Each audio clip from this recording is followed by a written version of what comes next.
Hello everyone and welcome to round 1 of the 2019 FIDE World Cup in Khanty-Mansiysk in Russia. It's Shaun Press versus Ding Liren, and it's an interesting matchup because Mr. Press here is a FIDE master from Papua New Guinea. And he qualified for the FIDE World Cup by finishing second in the 2019 Oceania Zonal Tournament in Guam, whereas Ding is just Ding. He gets to play wherever he wants to play, as he's the third highest rated player in the world, almost second. I think he's a point down behind Fabi now. And he's just winning pretty much everything. He won just a week ago or two. He won the Singfield Cup ahead of Magnus Carlsen, defeated him in the tie breaks, if you've been following that. But as none of you really suggested any games from round 1, I decided to show this one, as Ding is the top seed in the tournament. So let's see how this gentleman fares against King Ding. And also an interesting thing or two about the FIDE World Cup. The total prize fund is $1.6 million, with $110,000 going to the winner. Whereas if you lose in round 1, you also get $6,000. So you don't even have to win anything, you will still get $6,000. It's not much, you know. You play in the World Cup to qualify for the candidates tournament, as two of the number 1 and number 2 who finish highest in the FIDE World Cup go straight to the candidates tournament. So that being said, let's check out this very nice game. Mr. Press has the white pieces and he opens with e4 with knight to c3. Sorry, that's knight to c6. I meant c5, knight to c3. The closed Sicilian is on the board, and now d6. We have g3 by Ding, preparing to fianchetto the light square bishop, knight to c6, and bishop to g2. And I hope I've fixed the sound issues. I know the sound was lagging, the board sound, but probably has something to do. I switched from Windows 7 to Windows 10, and I still have a couple of things to figure out, as the new version of Windows doesn't go all that well with my recording software, but I'm gonna fix it in time.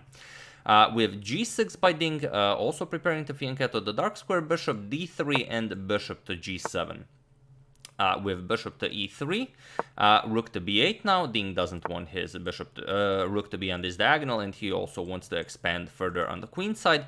We have queen to d2, maybe with ideas of bishop to h6 once the knight is developed to trade off the dark square bishops, and the Ding continues pushing on the queen side with b5, knight g to e2, and now b4, pushing the knight back with knight to d1 and now h5. Ding doesn't have a problem of playing on both sides of the board, and if white castles kingside, Ding can already start an attack with h4.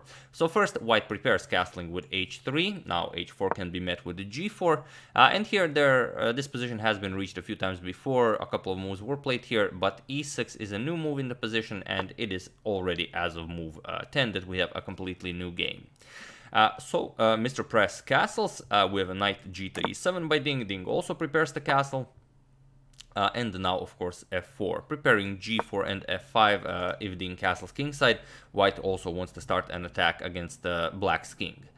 With a5 by Ding, and now rook to b1. You can't start developing this knight either way, because the knight is stuck guarding the b2 pawn. You don't want to just give it up. So first, rook b1. Now you're able to develop the knight. Ding castles, and now, as Ding decided to castle kingside, white starts expanding on the king side to attack the black king. With g4, h captures on g4, h captures on g4, and now, not waiting for white to push f5, Ding pushes f5 himself. And now this was a good opportunity for white to go knight f2. The knight from f2 nicely guards both of the pawns that are under attack, but Mr. Press decides to go for a different line. E captures on f5, with e captures on f5 by Ding. G captures on f5 was also possible, and now just g5, closing up the position here. And now if white can somehow get, for example, the rook and the queen here, it could get dangerous for Ding, but that's easier said than done. With bishop to e6 by Ding, now going after the a2 pawn, and now b3, blocking the attack.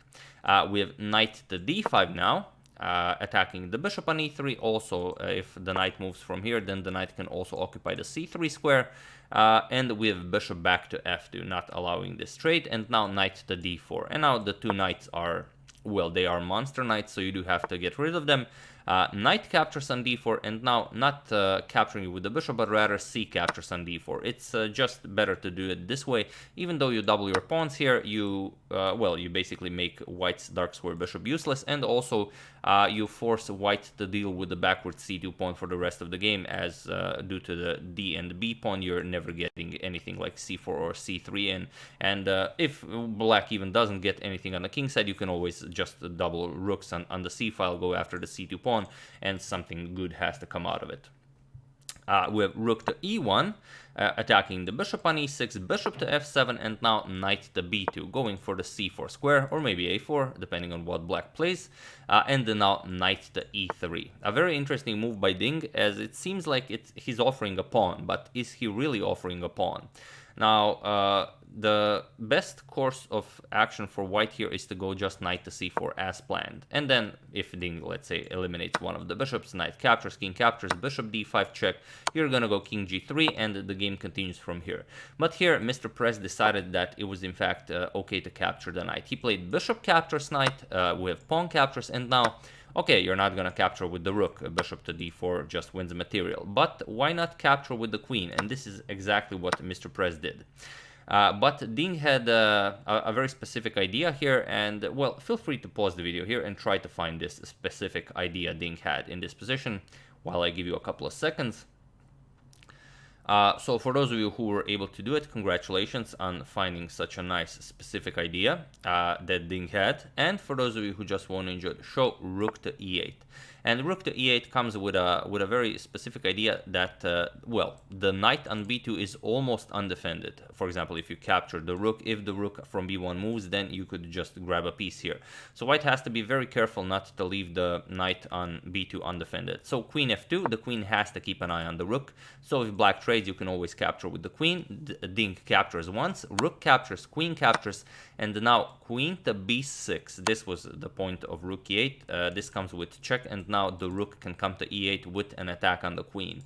King to h2, and now rook to e8. We have queen to f1, and here Ding faltered a bit. Here he can just go for the straight, probably what he planned, but in the end he probably decided that it was better just to prevent the knight from coming to c4.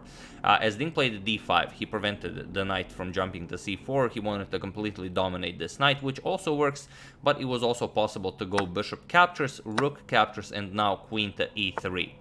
Just going for that d2 square, and after rook to b1, getting the rook back into the game, now you go queen d2, and now there are too many threats here. The queen is, well, pinning the bishop, bishop to d5 is coming, rook to e2 is coming, and it's this is just game over.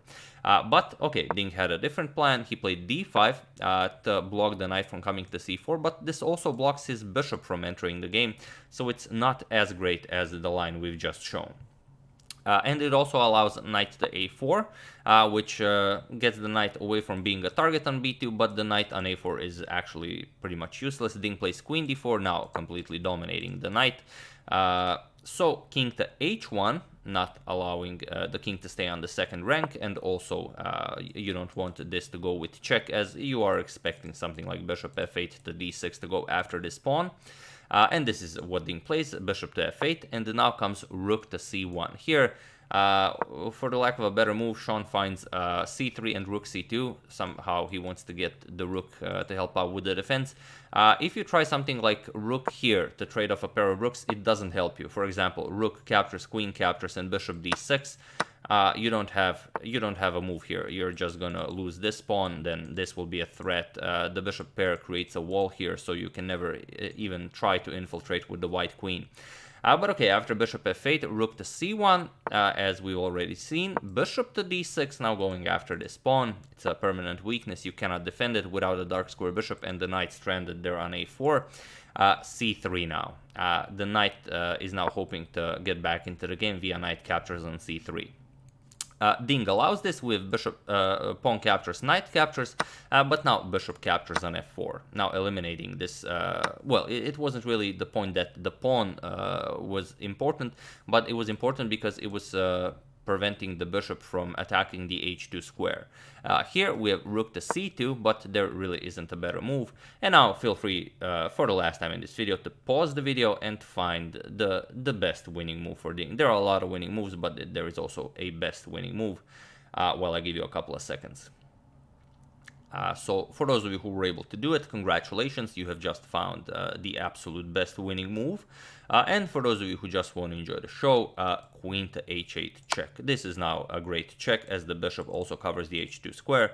So you could try either moving the king or bishop to h3. None of it is really good. If bishop h3, then rook e3, and you're going to lose this bishop. There's no way of defending it. You can't bring the rook here as the bishop guards the h2 square. And on the other hand, if king g1, then you get queen h2 check, a very nice mating sequence, king f2, now bishop g3 check, king f3, and now f4, threatening queen to h5 mate.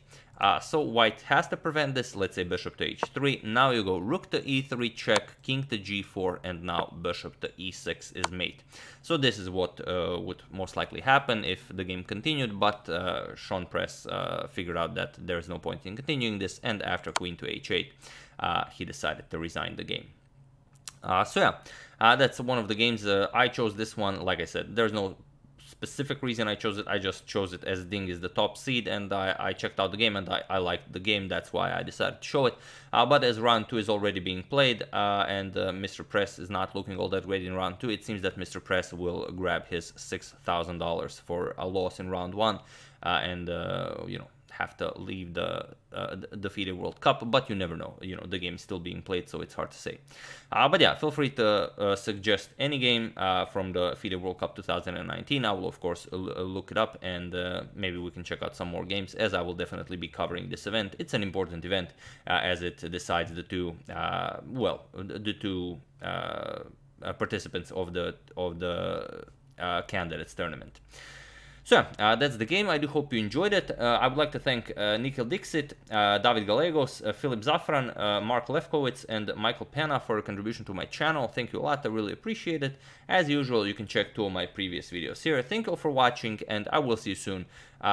Finishing the Capablanca saga with a conclusion video after I fully regain my sight, checking up on your wonderful suggestions regarding the FIDE World Cup, and, well, just checking up on everything that's going on. So thank you all, I will see you soon, and have an excellent rest of your day.